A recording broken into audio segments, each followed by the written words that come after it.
Friday edition of Running Point on YSNLive.com. Ron Potesta with you alongside me, Anthony Hartwig. And on the YSN hotline, the new head girls basketball coach at McDonald, the one and only Tony Matisi. Tony, how goes it, my brother? Who's got it better than me, Ron? I'm telling you. Hey, listen, I don't want to put any pressure on you or anything, but you're 21 you're 21 wins away from 500 victories, and you have a girls basketball team this year that could do that in the regular season. I'm not putting any pressure on you, kid. I'm just saying, I'm just saying. I don't understand. What do you mean, Ron? I don't understand. You have a loaded basketball program. Let's be honest here, kid. Oh, yeah, Ronnie, it's just what a unique situation. For it to fall in a coach's lap like this, it's I don't know. It's somebody wake me up. Let's talk a little bit about this McDonald's girls basketball team. They go to the regionals in D4. They get bounced in the regionals, but everybody is coming back. It's safe to say that there are some aspirations of a certain city in southeastern Ohio that will be hosting the girls' state Final Four for the first time ever. Can we say Dayton or bust, Skip? Oh, yeah, I don't mind that. You can't throw it at them right the week before, so we're going to live with it all year, I believe. I'm okay with that. Well, you're definitely going to get everyone's best shot.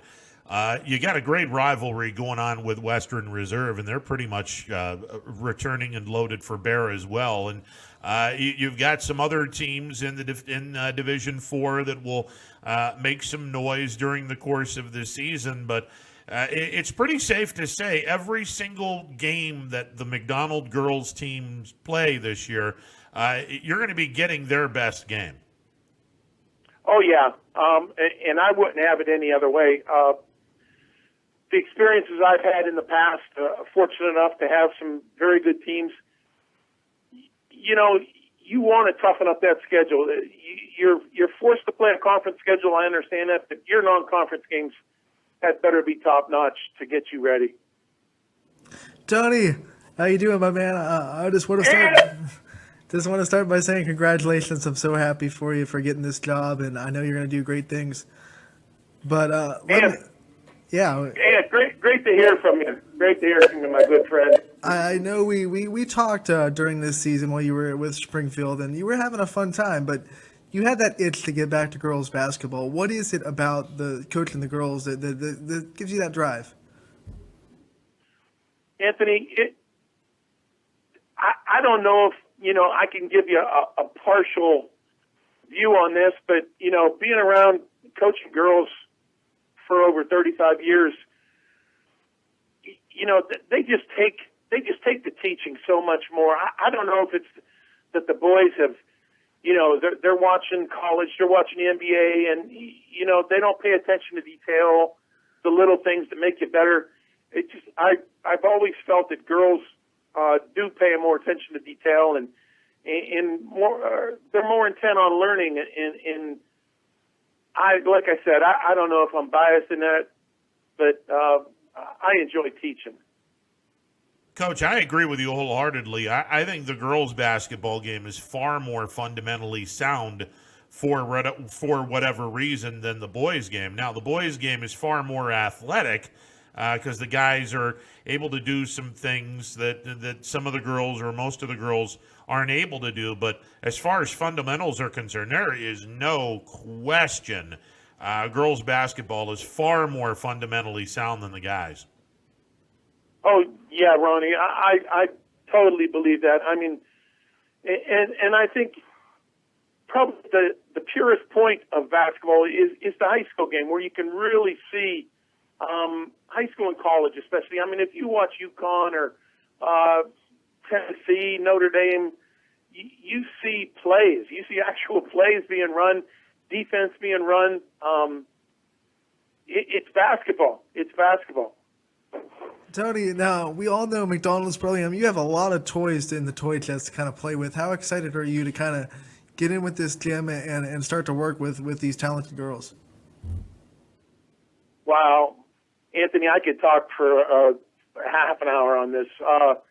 Hopefully we can get in 5 first. I think it's important with the girls having a new coach. But, you know, I've been watching tape for about almost 2 weeks now on their season last year, every game. And, you know, I've told a million people this in the last couple of weeks that, you know, you usually get a bunch of athletes and you try and teach them basketball. But these kids are basketball players. They understand the game. They understand where the next pass should be. They understand what cut to make.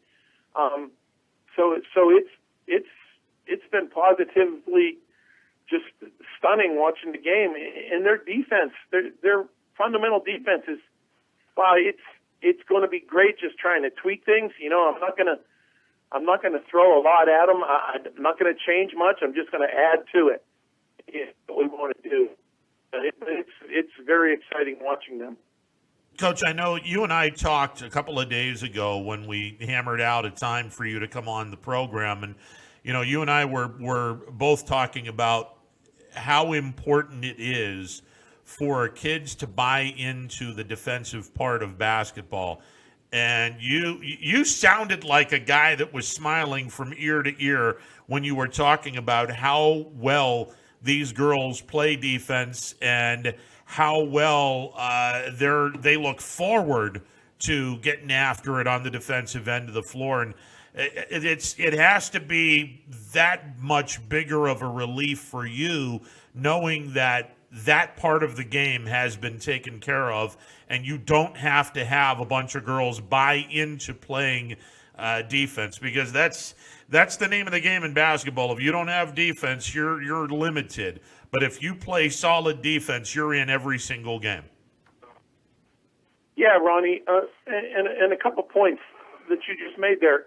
You know, I talked to Amy, Coach Dolsack, who I'm taking over for. What a fantastic job she's done. And I was talking to her about the different girls. And you know, Amy, who's your defensive stopper? And she told me this girl and the other girl wants to. She says that's all they care about. She goes, they could care less if they score 2-4 points. They take so much pride in stopping the other girl's best player, the other girl's best 2 players. And man, when you have that mindset, it's contagious. It rubs off, and we're going to challenge them in that way. But man, that's half the battle, is getting to buy into defense, like you said. Now, this is a little new for you because when you took over South Range, they were a decent team, but they weren't out winning district championships. They weren't going to regionals. Now you have an established program that you're taking over. I know Ron already put a lot of pressure on you with that 500 wins, and I don't want to add to it, but do you feel any kind of added pressure taking over such an established program this time around? And, you know, maybe, 10 years ago, 15 years ago, but I'm sort of an old, I'm an old coach now, and I'm getting a lot more prepared, getting a lot more ready to play.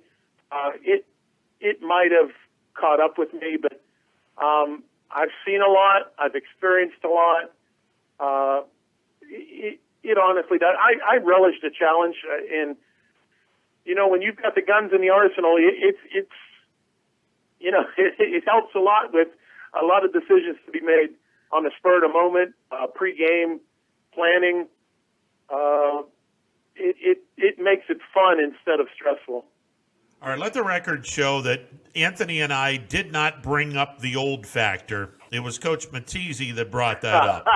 I just want everyone to be clear on this. We did not bring up the fact that you were the server at Christ's Last Supper. You're the one that brought that up, okay?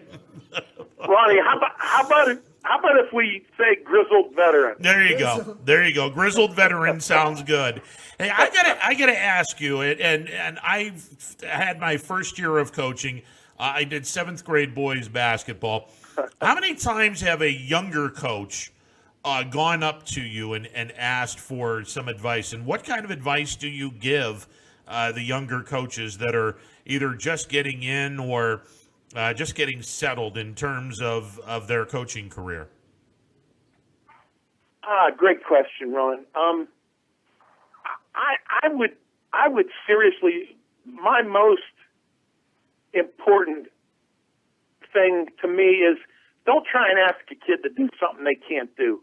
You know, they're going to have a limited skill set or they're going to have a great skill set, but not everybody's going to be a 20-point-a-game scorer.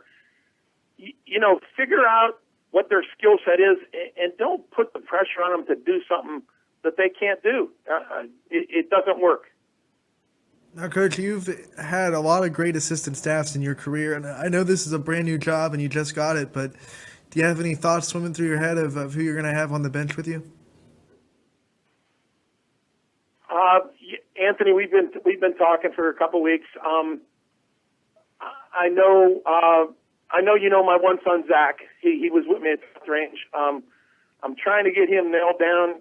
He's going to school. He's working. He's a nurse anesthetist, and it's going to be tough for him. But he said he'll volunteer some time, and I'm talking to a couple females. It's definitely important to have a strong woman on staff that the girls can go to, and I'd probably like to add another old guy like me to the bench too. So we should have something nailed down in the next week or two, Anthony. Well, listen, Tony, no pressure on you whatsoever. But like I said, you're 21 wins away from 500. Let's just get this thing over with in the regular season and be done with it. All right, just saying. I'll go for that, Ron. And I think it's going to be important that hopefully we can get in the gym on July 1st. But who knows? Who knows which way that's going? But everybody's in the same boat, so we'll be okay. You know, and let's talk a little bit about that because, you know, we're old enough to remember there was a point in time where, like in football, you didn't start the season until, you came up on the season. You didn't have open gyms. There were some schools that sat back and said, you know what, we're not going to do open gym. It's up to you to take care of yourself and practice and, practice in your driveway or wherever there's a basketball hoop, a park, a driveway, whatever. It looks like, unless things get better, we're going to be old school in high school sports, which part of me is kind of wanting to see, but then a part of me is like, well, I don't know if today's kids are able to deal with some of the stuff that we had to deal with from the perspective of we didn't have an open gym. We didn't have June and July workouts before football season began. I'm going to be real curious if the state does not allow the high school gyms to be open in July, what brand of basketball we're going to be seeing statewide. I couldn't agree with you more, Ron. Like you said, 20 years ago, you didn't do anything. And nowadays, if you don't get in the gym in May, June, July, you're just not going to be good. I mean, if you want to be good, you've got to put the time in the summer. And I'm just learning about all this new stuff. Luckily, my wife's a teacher, and she's been teaching her kids on this Zoom thing, whatever that is. And I've got to get going here, and I've got some links and stuff I've never even heard of to put workouts on. Hopefully, I'm going to meet the kids this weekend in their driveway with their parents.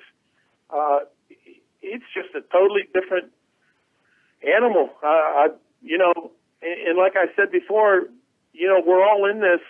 It's all new to everybody. So you're right. What brand of basketball are we going to see in November, December? Tony, in my years of watching you, you've always been so great at individual growth and taking a player, off to the side in practice and teaching them one-on-one. You have a couple of players at McDonald that have a legitimate shot at playing at the next level. How excited are you to kind of take them in their senior year, which is their last year, to kind of gear up for that next step and really mold them? Yeah, Anthony. There's 2, 3, maybe 4 kids who can play at the next level. I mean, you're talking to D3. I know one girl's getting D2 looks. And I know I mentioned what a fabulous job Amy has done, and I just want to add to that with each of them. Watch them work out, see what part of their skill set needs a little tweaking, what they got to get better at. I've had plenty of girls move on to college, and I'm hoping I can give them that experience to make them better, and because they want to play. They want to play 4 more years, so that's a good thing. Hey, Tony, we're going to let you go, but all the best to you. I could not be happier, and Anthony and I are excited to see the McDonald girls basketball team this year. You have so much talent coming back this year. They're going to be. It's going to be. Stop it! Will you stop it? It's going to be a lot of fun. I'm just stating the obvious. I'm not. I'm not trying to be. Hey, listen, I'm not trying to be Dana Balish and say you got to win this, and this. All right.